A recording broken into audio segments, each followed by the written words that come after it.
अंत्येष्टि में आए हुए हैं जवाहर वर्मा जी के आने पर सुन के लगा कि भाई पान की चाय की दुकान भी किए थे।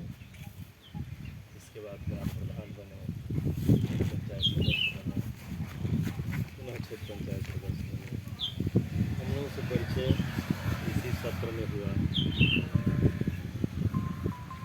कुशवाहा सभा में जब चुनाव चल रहा था तो 2 पैनल लड़े थे। हमसे कहे कि हमको भी लड़ाइएगा लेकिन हमको हमारा बस नहीं चल रहा था। हम लोगों को भी लड़ाने वाला कोई और था, लेकिन वो लड़े।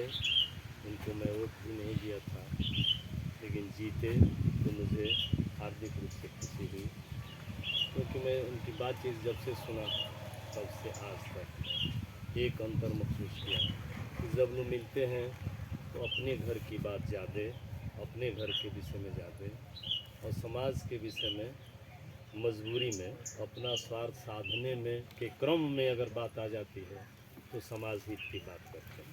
वो सीधे उलट थे।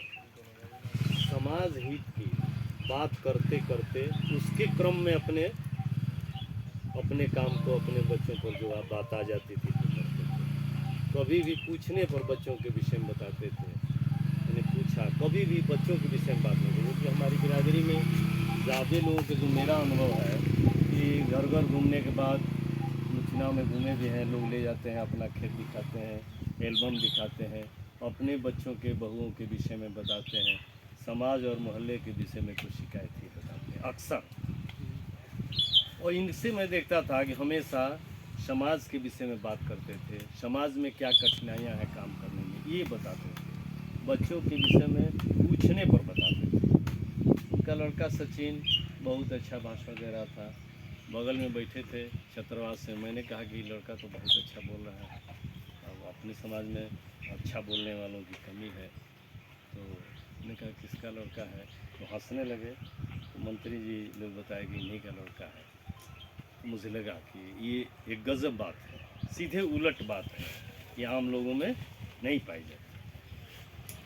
और जवाहर जी जब कभी भी धन की भी आवश्यकता पड़ती है, मेरा अनुभव है अपना थोड़े दिनों के काम का कि हमें बहुत धनी जो कुशवाहा सभा से जुड़े हुए लोग हैं, अपना धन वहाँ कम खर्च करने की कोशिश करते हैं और समय भी वैसे ही खर्च करते हैं कि गए काम से तो उसी में समाज की बात कर ली। वो भी मन में भावना है कि हमारी एक बड़ी पहचान बने।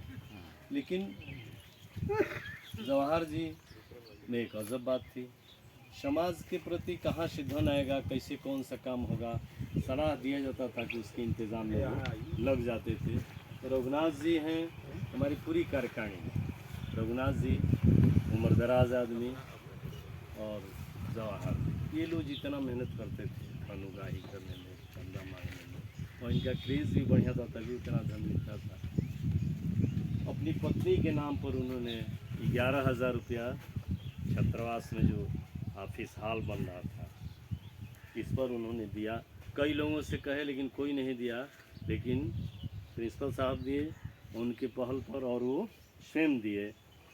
और अभी पिछली मीटिंग में बार बार ये कह रहे थे कि अभी छात्रों के लिए जो तकत का इंतज़ाम करने के लिए सोचा गया, सभी छात्रों को नहीं हुआ, लेकिन अध्यक्ष जी बहुत जल्दी ही, अभी हम दर्जनों मांगे हैं, कई लोग बना के तैयार रखे हैं, अभी हो जाएगी, थोड़ा और इकट्ठा हो जाए तो ले आएंगे, लेकिन जल्दी ही एक बड़ी खेप में 10-12 की इकट्ठा कर लें तो किसी दिन गाड़ी करके हम ले आएंगे। और जब भी मिलते थे फ़ोन से भी बात करते थे, तो ये पीड़ा थी।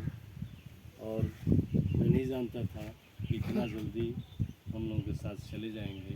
उनकी तेज़ी बहुत थी कि बुद्ध की प्रतिमा लग जाए और उसका अनावरण हो जाए, इसी कार्यकाल में हो जाए, जितना जल्दी हो जाए। मैं उनसे कहता था कभी कभी तेज़ी देख कर उतावलेपन को कि अस्थिर रहिए, परेशान मत होइए, ये हो जाएगा।